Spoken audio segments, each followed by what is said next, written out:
আসসালামু আলাইকুম বন্ধুরা, সবাই কেমন আছেন? আশা করি সবাই ভালো আছেন, ভালো থাকেন, সবসময় এই কামনাই করি আল্লাহ পাকের কাছে।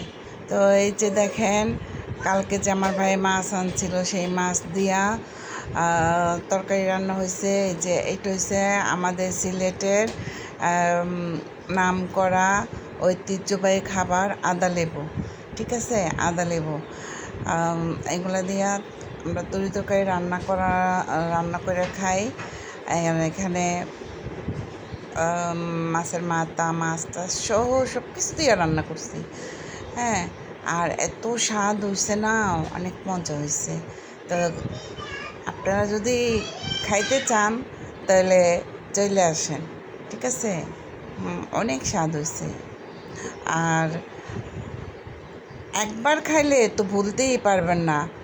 আপনারা বলবেন কি, আপু আপনাদের দেশ থেকে আসার সময় আমাদের জন্য আদা লেবু আনেন, আন্টি আপনাদের দেশ থেকে আসার সময় আমার জন্য আদা লেবু নিয়ে আসেন, এরকম করে যাবেন। বুঝছেন, অনেক স্বাদ, কিন্তু অনেক স্বাদ, জানেনই তো। এই দেখেন, অনেক সুন্দর। তবে আমি রান্না করি নাই, আমার আম্মু রান্না করছে। হ্যাঁ, আর আম্মুর হাতে রান্না তো আল্লাহর রহমতে সেই মজা। হ্যাঁ, সেই মজা, প্রতিটা মায়ের হাতের রান্নাই অনেক মজা।